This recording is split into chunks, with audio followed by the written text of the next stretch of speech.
Welcome to the Human Capital Innovations Podcast, your go-to source for personal, professional, and organizational growth and development. We hope you tune in often for all things people management, organizational development and change, organizational leadership, and social impact related. Maximize your personal and organizational potential with Human Capital Innovations Podcast.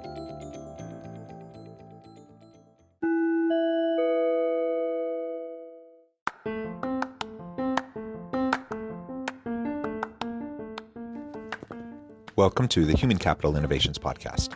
In this HCI podcast episode, I talk with Jerry Fu about common mistakes to avoid when dealing with conflict.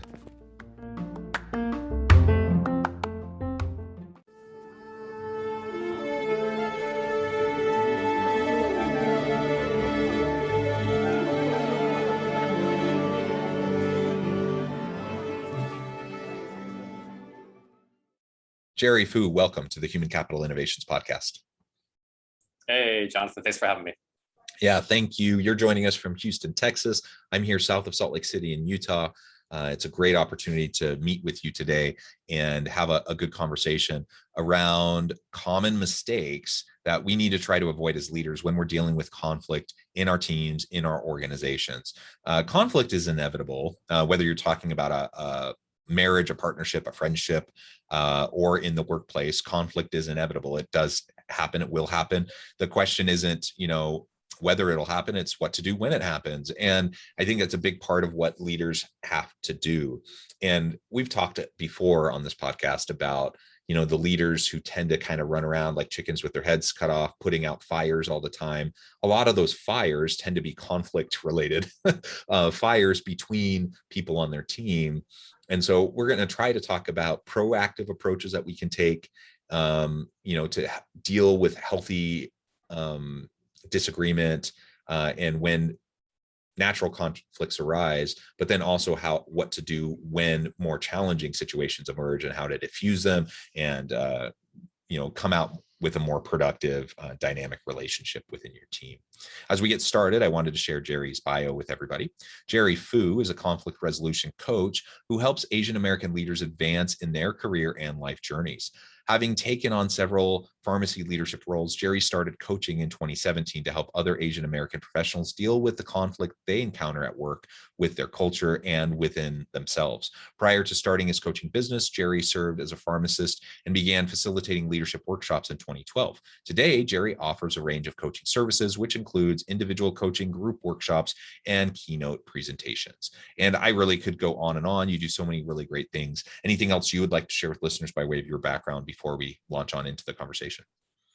Sure. I mean, it's been fun just having a multicultural mix of things that you don't expect about somebody. Like, for instance, I took German in high school, and so I can surprise a bunch of Europeans with that. And then I also got into salsa dancing, and that also is an uphill battle trying to convince Hispanic women that I know what I'm doing.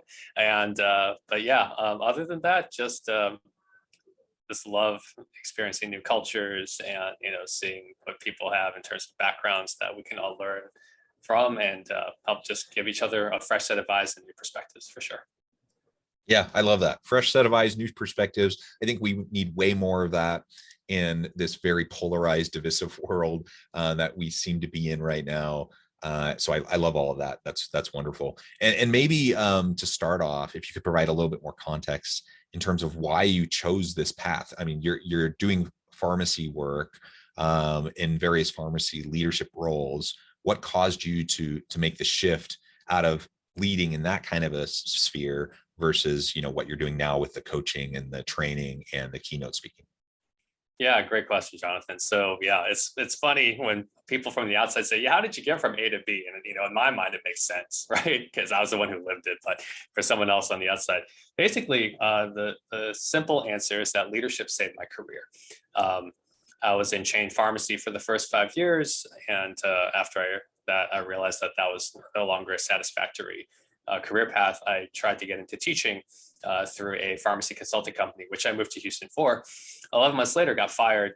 I had to realize that I was not that serious about becoming a credible instructor. That's when the roller coaster got really weird. I ended up working for a company where 4 of my paychecks bounced, filling for crooked doctors. That was a tough 9 months. My friends got me out of that job into another one that could only pay me no more than 8 hours a week.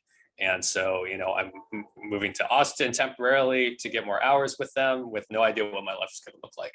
And so that was the summer I was tapped to help with leadership development workshops, and teaching leadership kind of flipped something on in my mind to say, well, before I said I could never be good at this. I don't want to look like I'm incompetent, so I'm just going to avoid it altogether. But now I realize the necessity of acquiring leadership skills and experience. And so when the opportunity to take on a full-time management position had opened up back in Houston, I took it, knowing that I couldn't stay safe. And it was more try, struggle, fail. And what I tell people is that, I have more job opportunities because I had leadership experience on my resume now. But most pharmacy jobs that offer a high quality of life don't last very long. So it's like I have more icebergs to hop to, but they're still icebergs, and so they're melting after a year or two.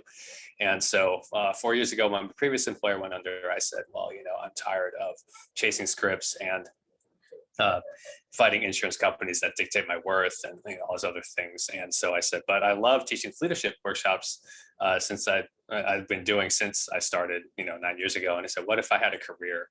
What would a career in this look like? And so started my LLC finally. It took a pandemic finally to say I can't put this off any longer, right? And that was basically the space that said, okay, so I want to get into coaching. Started with leadership, got my credential. Then I realized for the time being, I need to niche down because there's plenty of leadership coaches out there. Why pick me? And so, as some people like to say, sometimes you don't so much choose your specialty as it chooses you. And, with conflict, I've had plenty of situations where I just couldn't run from them.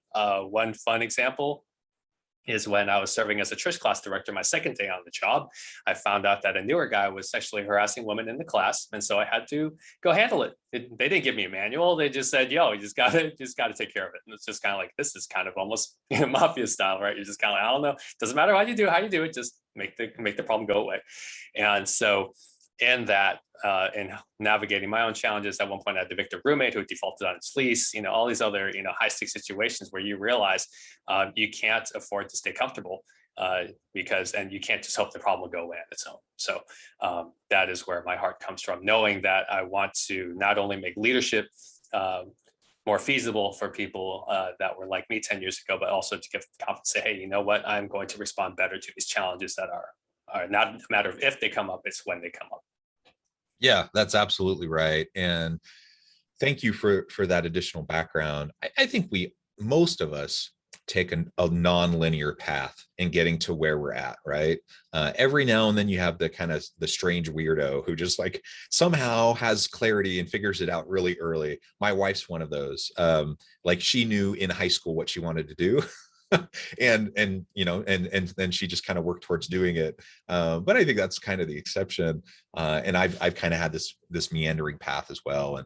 And I think most people tend to have some sort of a nonlinear meandering kind of experience as they're just trying to learn more about themselves. They're trying to figure out what's going to work for them, for their families, for their careers, all of that. So I applaud you for, taking those difficult steps. It's uncomfortable when you're getting into new spheres, right?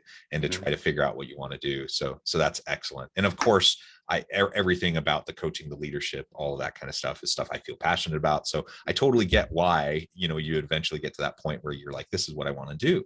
That's wonderful. So how did you decide to really focus on conflict resolution for Asian American leaders? Clearly, you have some of your own multicultural background. So perhaps that's part of it, but I suspect there's more to the story there. Yeah, no, it's a great question. So part of it is just knowing that the Asian culture as a whole tends to be avoidant, or they don't like to deal with conflict, when things come up. And it really colored a lot of the way I perceive people's slights or other things whenever, people seem to be pleasant, on the surface, and then find out, later, like they ghost me or, something. I never enjoyed it when, it seems like people, like if I go over to someone's house and I stay over the night and then they're like, hey, thanks for coming, hope we can do it again. And somehow I did something accidentally that kind of set him off. That said, I can't believe he didn't like throw away the trash the way we like to throw away trash or something like that, right? You don't find it until after the fact that where they've just basically, disengaged and disconnected you and pretty much cut you off. And the reason I thought that was that, I mean, my parents did it all the time. Like I had a friend who like in college visited me, like as he was going through for one summer break. He was Korean, but he grew up in the US, so didn't necessarily have a lot of the awareness for, how Asians expect guests to carry themselves. And, the unspoken expectation is that, you leave the house as if no one had stayed in the guest room. Like you fold the bed exactly the way it came, you clean up the bathroom, it is clean, it's spotless. And so, he stayed a couple days, and, my mom was a gracious host. And after he left, my mom was just like, can you believe this guy? Like he didn't even clean up the hair in the shower. He didn't And because he, for other standards, like that's just part of the territory. You just like to guess sometimes they leave a little mess, and, it's just part of the hospitality that you're willing to take on. Right. But after seeing what my mom's reaction, I just thought, is this how I have to deal with conflict, where you just kind of let your people save face because they don't know any better? If someone refused to take off their shoes in my house, right, or just didn't realize that they had to, do I bring something up, like, or do I just let them walk around my house with dirty shoes and then clean up and then just feel resentful about it until I try to get over it, whenever that happens, right? So knowing that this is what I dealt with for the longest time, and realizing very quickly that in leadership, that's not an approach that works, neither for you nor the people paying your checks. You realize something has to change. Maybe there's a better way than just the status quo that my parents insist that I need to settle for. Yeah, avoidance just doesn't seem to work, does it? Lots of people take that approach, whether it's kind of the Asian savings face kind of an approach, or passive aggressive approaches that we see in the West. Not those things tend to not play out well over time, and it does produce misunderstandings, resentments, those types of things that when they're allowed to fester, it just, a small thing becomes a big thing, and it's just not necessary. I see that with my wife. I've been married for 19 years and we know each other very well. There's so many there's so many similarities. We're compatible in so many ways. And then there's other just weird little quirks that we both have, right? And we learn those things over time. And I either have to be willing to like express things. If it's going to bother me, I either need to let it go, or I need to like express it to my wife. And if I don't, it's just going to fester, and it's going to cause problems unnecessarily. So that happens, of course, at home. That happens in different contexts. It certainly happens in the workplace. So we need to make sure that as leaders, we're proactively trying to understand when those misunderstandings happen, try to keep our finger on the pulse of our team so that we can step in when necessary to help manage and deal with the types of challenges that our team members might be facing.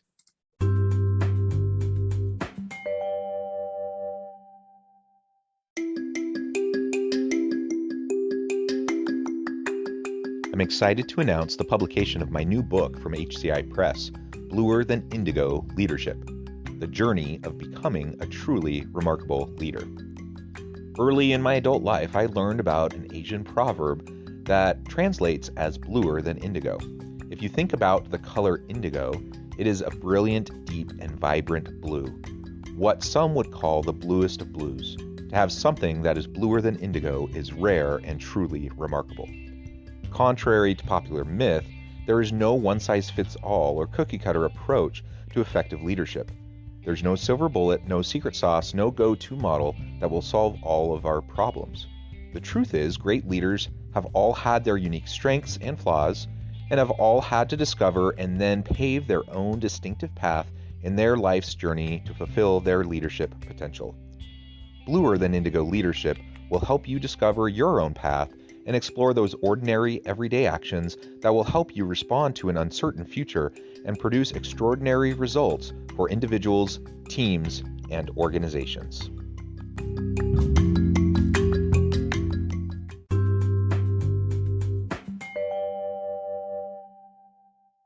Well, so let's talk a little bit more about some of the specific mistakes, those common mistakes that we should try to avoid when we're dealing with conflict in our teams. Yeah, yeah. I'm happy to share all the mistakes I've made and all the ones I'm trying to avoid now. In line with the first one, which we talked about earlier, which is avoidance. The secondary, like 1A of that is like overcompensating, right? So let's say a technician, mistypes a prescription. And so I say, okay, well, they're probably busy with other stuff. I don't want to antagonize them. Let me just go ahead and fix it, right? And then it happens again.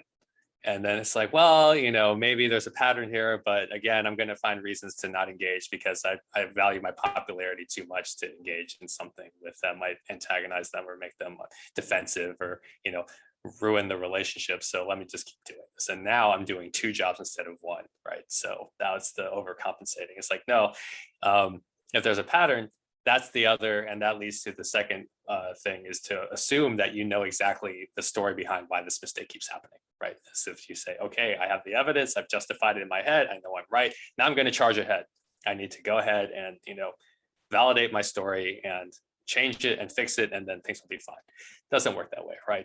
Just because you had enough courage to engage, if you don't have a kind of a battle plan, to use one term, to have an idea of how you're going to engage, failing to plan is planning to fail, right? Now you're just, making everybody mad because you just charged ahead, and then all of a sudden you're on shaky footing and you didn't script out your key phrases, right?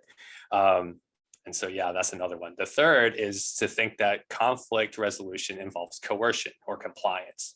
Sometimes it is, like there are certain things that you just can't negotiate, and those are, hopefully more exceptions than rules. But the third mistake is that, yeah, somehow I have to convince this person that I'm right, that they have to understand why I'm right, and just, just agree not to tick me off, like going forward with certain things. And I can assure you that that might get the yes you're looking for initially, but the heart doesn't change at all, right? Like at one point I had to file an incident report for a pharmacist who had dispensed the wrong medication to the wrong person.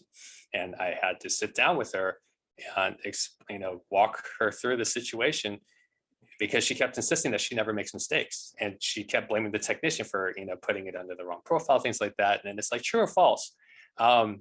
You are responsible for catching and fixing any mistakes, before a prescription leaves the pharmacy. Oh yeah. It's like, okay, so what are you going to do differently? And she said, well, I guess I'll just be more careful. And I'm just sitting there thinking, no, unacceptable. And of course, her shields are up. I'm not getting through to her. And she just kept insisting that the only story is that Jerry is trying to gun for me. And, he's trying to make me look bad, when really the real story that I need to, take with her and walk her through was that Jerry is looking out for my license, right? Hey, Jerry and I on the same side?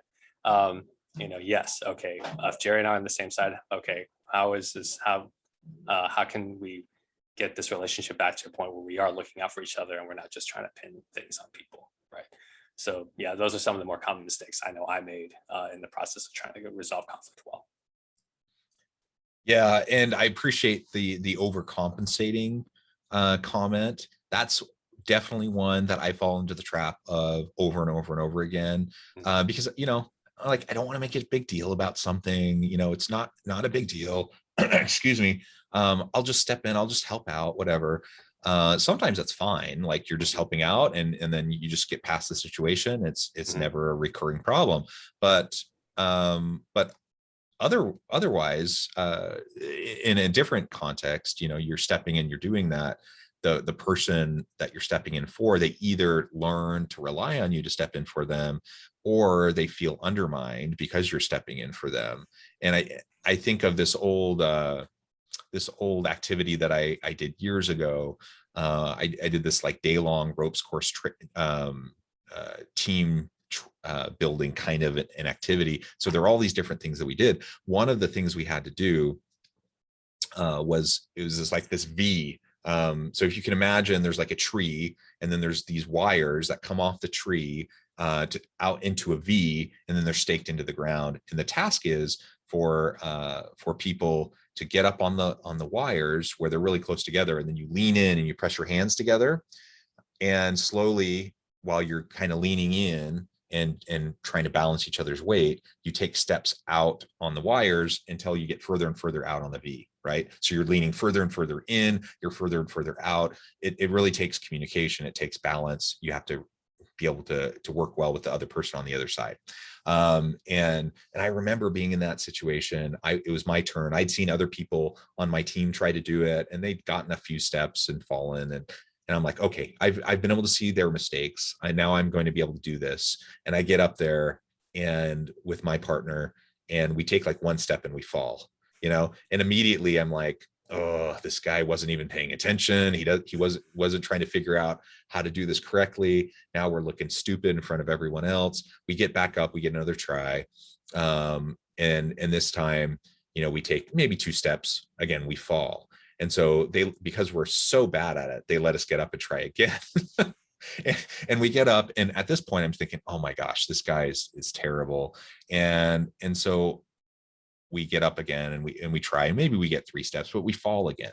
And the activity's over. We do the debrief, and the facilitator asks, he's like, so what happened, with John and his partner? Like, why did they keep falling? And in my mind, I'm thinking, well, of course, this guy wasn't paying attention. He wasn't figuring, he didn't understand what he needed to do in terms of us balancing each other's weight.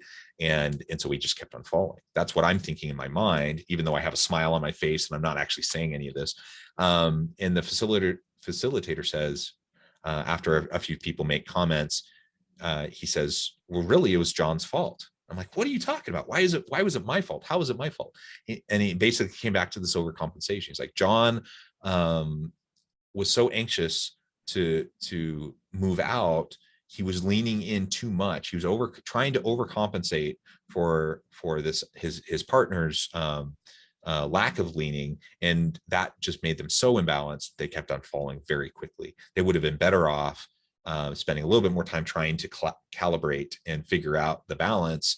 And even if the other partner wasn't going to lean in as much, maybe John didn't lean in as much and they just reached their hands out further or whatever. So we were kind of going through that. And that was the first time anyone had ever kind of expressed that notion to me. I'd never thought about it, but it changed my perspective on how I'd been with teams for years in my life leading up to that point. And I realized over time, it really bothered me. So it sat with me for several days, even a week. And I just kept on reflecting on it.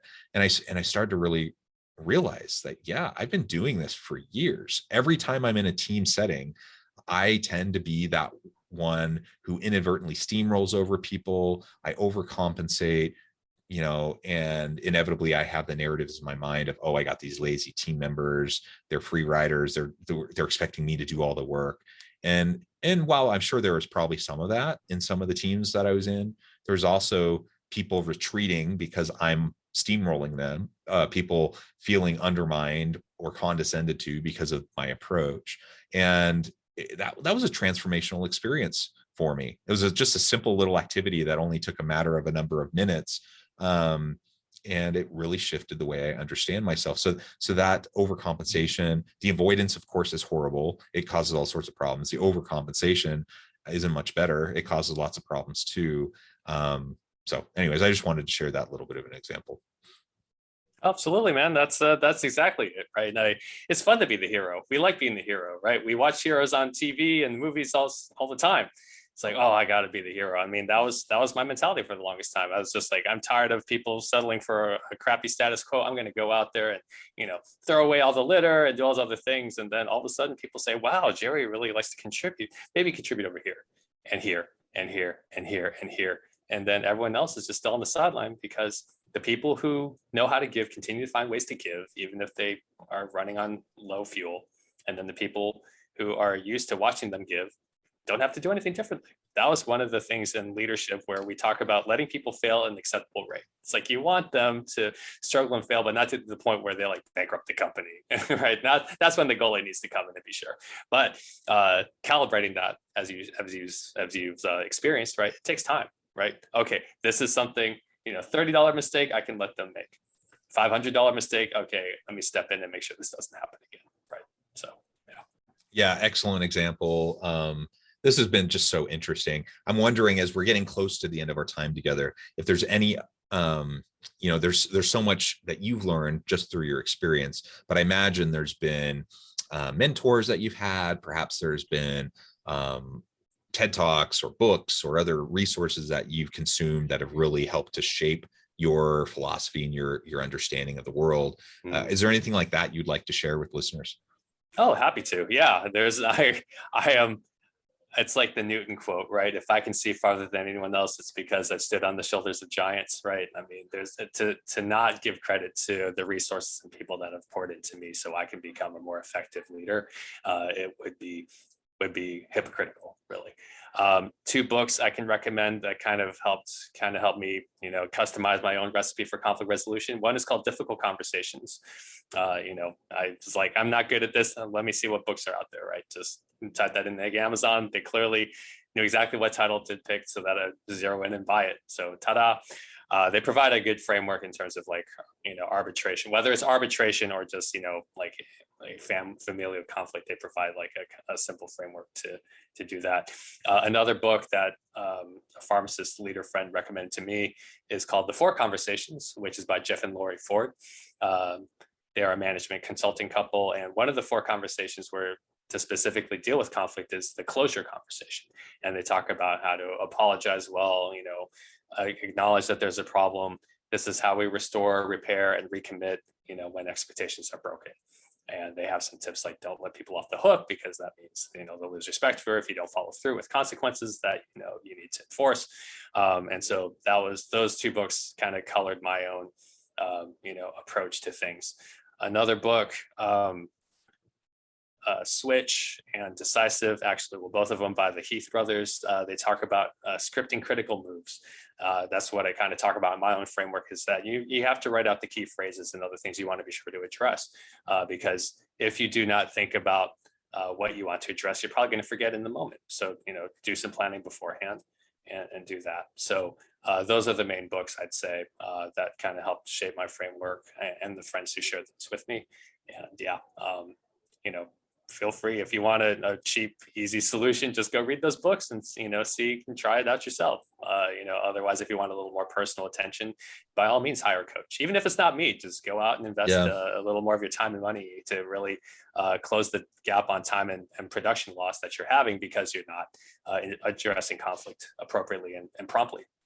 Yeah, it's definitely worth it. And I appreciate you sharing those thoughts and those resources. Super helpful. There's so many resources that I've found to be incredibly helpful over the years as well. And so as we just share those with each other, some things are going to resonate more with, different people, and that's great.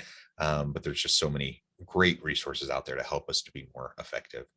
Well, it has just been a real pleasure talking with you today, Jerry. I appreciate your time, your insights, all of the examples that you've shared. Before we wrap up, I just want to give you a chance to share with listeners how they can get connected with you, and then give us the final word on the topic for today. Sure. Website is www.adaptingleaders.com. I have a free blog on books that are useful and interesting. So by all means, check those out. If you don't have time to read, just let me serve up some useful summaries for you. You can also get a free download on the framework that I use for navigating difficult conversations. And you can also schedule a free 30-minute complimentary call. Just share your story or tell me a situation that you need help navigating, and so we can do it that way. And social media handle, just find me on LinkedIn. Just look for the Conflict Resolution Coach. Perfect. Thank you, Jerry. It has been a real pleasure. I encourage listeners to reach out, to get connected, find out more about what Jerry can do for you. And as always, I hope everyone can stay healthy and safe, that you can find meaning and purpose at work each and every day. And I hope you all have a great week.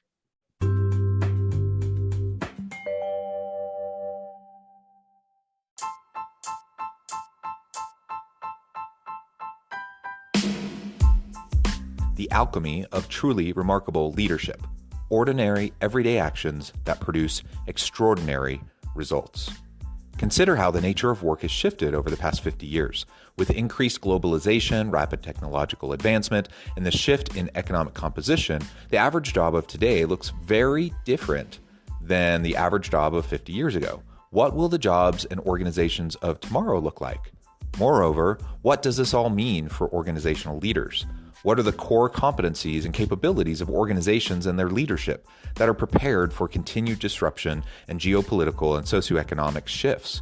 Regardless of what the future holds, increasingly, leaders need to be socially minded, data-driven, decisive, champions of talent, and disruptors of the traditional notions of leadership, teams, organizations, and work. The alchemy of truly remarkable leadership will help you to explore your own leadership competencies and capabilities and consider ways to apply and implement them into your workplace and personal life.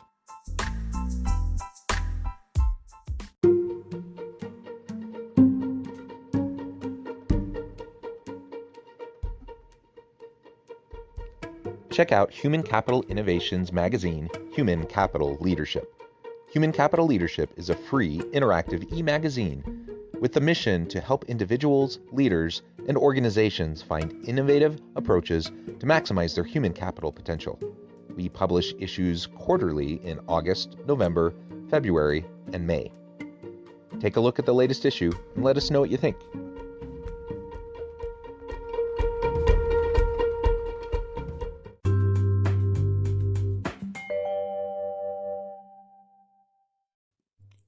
Thanks again for joining us for this episode of the Human Capital Innovations Podcast. I hope you stay healthy and safe and that you have a great week.